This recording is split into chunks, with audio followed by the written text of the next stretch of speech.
لله الذي جعلنا من المتمسكين بولاية أمير المؤمنين علي بن أبي طالب. اللهم إياك نعبد وإياك نستعين. الصلاة والسلام والتحية والإكرام على أشرف الأنبياء والمرسلين وأولاده الطيبين الطاهرين المعصومين، ثم الصلاة والسلام على الصديقة المباركة الرازية المرزية عالمة غير معلمة بنت القلم والنون وسر بين الكاف والنون ودليل إرادة كن فيكون وكتاب المكنون آية الله العظمى وزوجة آية الله الكبرى محافظة النبوة والناشرة الولاية أم الكتاب أم القرآن أم الأنوار أم العائمة أم المعصومين أم العلوم أم الهدى أم الحسن أم الحسين أم المحسن أم العباس وأم أبيها السيدة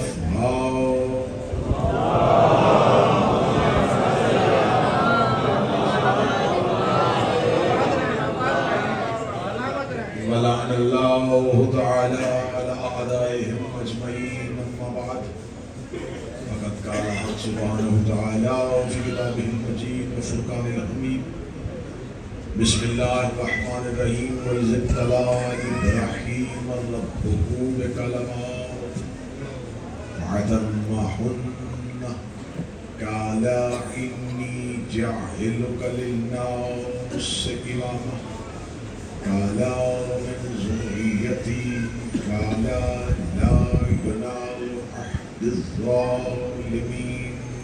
صلوات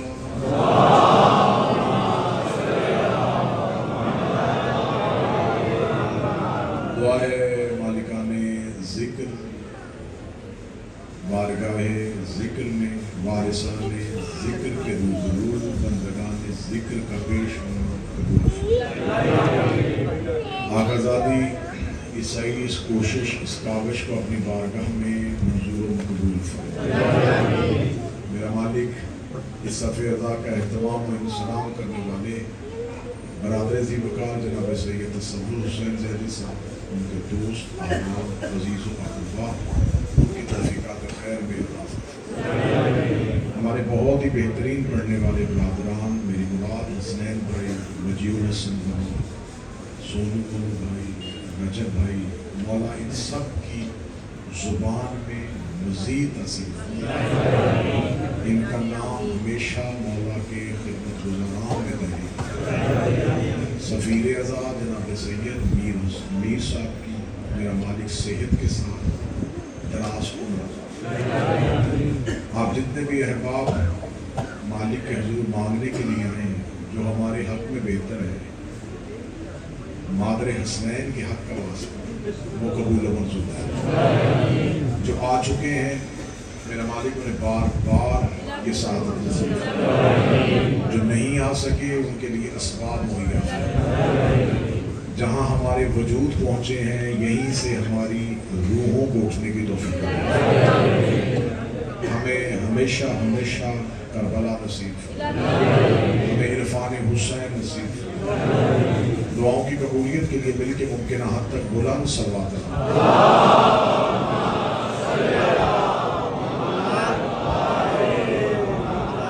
سید علی اکبر شاہ لکھنؤ سے اور ایک شفا یابی ہے 5 سال کے کسی بچے کے لیے. آپ دعا فرمائیں کہ مولا ان سے. میں میں نے آپ کے سامنے اللہ کے قرآن سے وہ آیہ کریمہ تلاوت کی ہے جس میں خداوند متعال اپنے عہدہ امامت کے تعارف میں یہ بتا رہا ہے کہ خدا نے امامت کو کن کے لیے مخصوص کیا. بڑی واضح آیت ہے، بڑی ہی کھلی ہوئی آیت ہے، بڑی ہی روشن آیت ہے جس کے بعد کسی بھی سوال کی گنجائش باقی نہیں ہے. خدا فرماتا ہے اذ ابتلی ابراہیم، جب ہم نے آزمائش میں ڈالا ابراہیم، تیرے رب نے ابراہیم کو آزمایا، تیرے رب نے ابراہیم کا امتحان لیا. اور خدا کس کو کہہ رہا ہے؟ نبی سے کہہ رہا ہے میرا حبیب یاد کرو اس وقت جب ہم نے ابراہیم کی آزمائش لی تھی کچھ کلمات کے ذریعے سے، جب اس نے اپنے اس امتحان کو کامیاب کیا تو ہم نے انہیں انسانوں کا امام بنا دیا. یہ آیت کا پہلا ٹکڑا ہے. خدا کہہ رہا ہے کہ میرا حبیب یاد کرو اس وقت کو، یاد کرو جب ہم نے تمہیں یاد ہے نا، یاد کرو جب ہم نے. یاد ہمیشہ اس سے کروایا جاتا ہے جو موقع پر ہو. خدا نبی سے کہہ رہا ہے یاد کرو اس وقت کو جب ہم نے ابراہیم کو آزمایا تھا، امتحان لیا تھا کچھ کلمات کے ذریعے سے. پھر ابراہیم نے اس امتحان کو مکمل کیا. قال انی جاعلک للناس اماما. خدا نے ابراہیم سے کہا تحقیق بے شک ہم تمہیں انسانوں کا امام بناتے ہیں. اس آیت کو اگر میں ٹکڑوں میں کروں تو اس آیت کا پہلا حصہ یہ ہے کہ خدا کہہ رہا ہے کہ ہم نے پہلے ابراہیم کو آزمایا، امتحان لیا، پھر اسے امامت دی. اس کا مطلب ہے کہ امامت امتحان کے بعد ملتی ہے. امام بننے کے لیے امتحان دینا پڑتا ہے.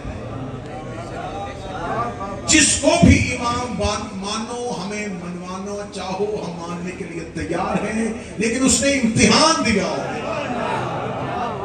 کیونکہ خدا کہہ رہا ہے کہ ہم نے پہلے ابراہیم کا امتحان لیا، پھر ہم نے اسے امامت دی.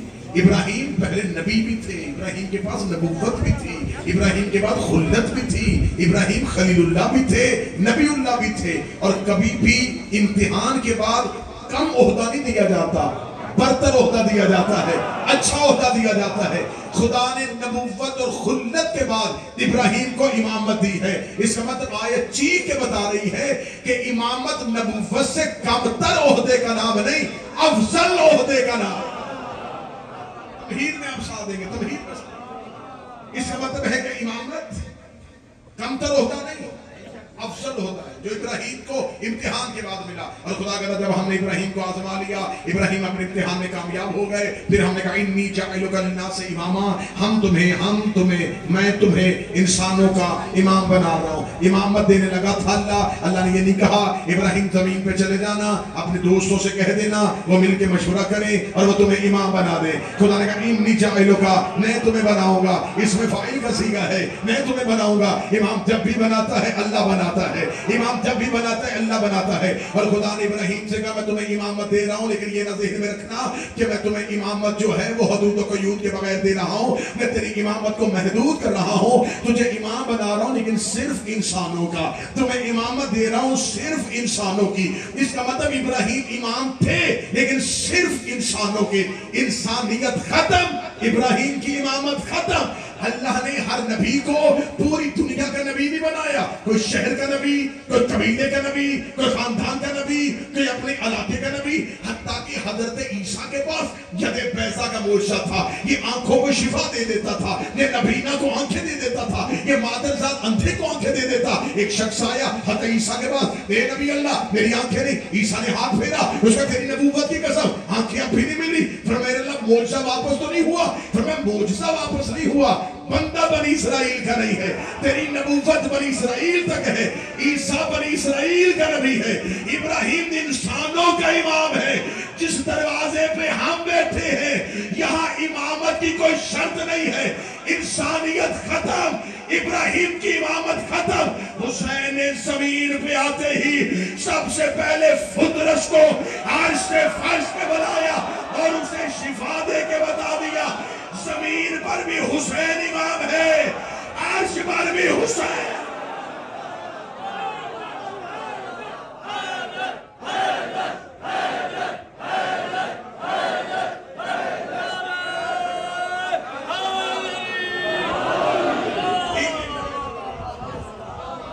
ابراہیم امام ہیں صرف انسانوں کے،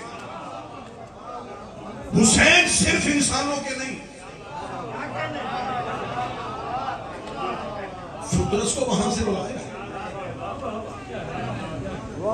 زمین پہ بلا کے حسین نے شفا دی، وہیں سے شفا دے کے یہاں آ جاتے. حسین وہاں سے شفا دے کے یہاں آ جاتے. وہاں والوں کو حسین کی امامت پہ اعتراض نہیں تھا، اعتراض وہاں ہوتا حسین وہیں شفا دیتے، اسے یہاں بلایا.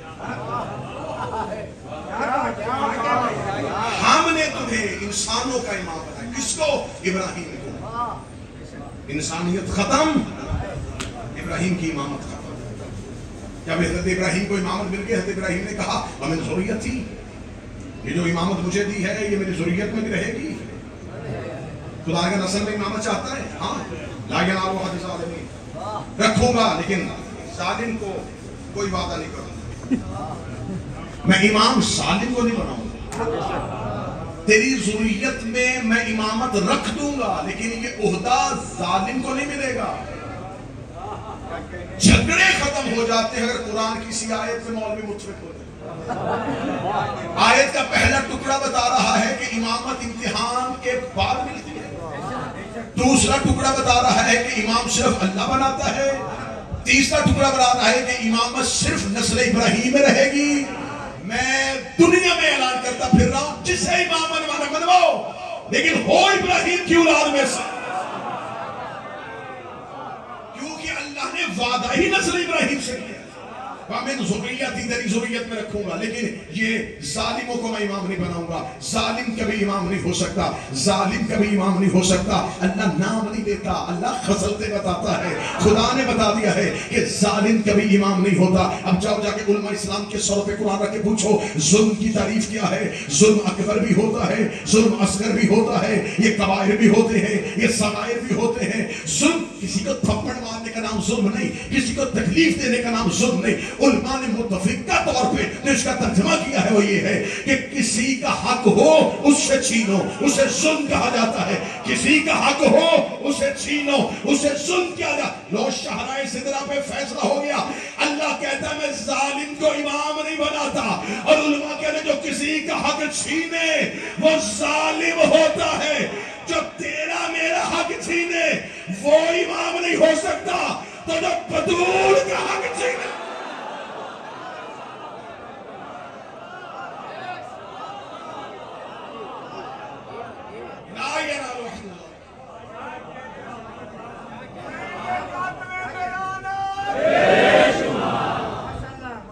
میں بناؤں گا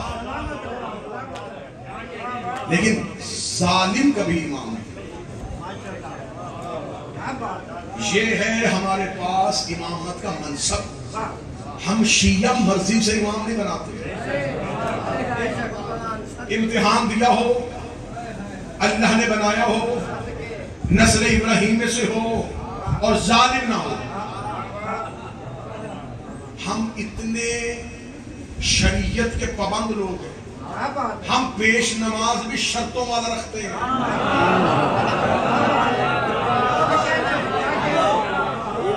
ہم قربانی کا جانور بھی شرطیں طے کر لیتے ہیں. ہم تو اتنے شریعت کے پابند لوگ ہیں کہ ہم کسی کو مسلح پر بھی کھڑا نہیں کرتے. ہم نے یہ شرائط اس لیے اپنے دین میں بھی تک رکھی ہوئی ہیں کہ جب ہم جیسا بندہ کسی کو ظاہر دے کے مسلح پہ کھڑا نہیں کرتا. میں چاہ رہا تھا کہ میں اشارے میں سمجھا دوں لیکن آپ بات کھلوانا چاہتے ہیں تو میں کھول دیتا ہوں. جب ہم کسی غیر کے پیچھے نماز نہیں پڑھتے تو محمد کسی بت پرست کے پیچھے کیسے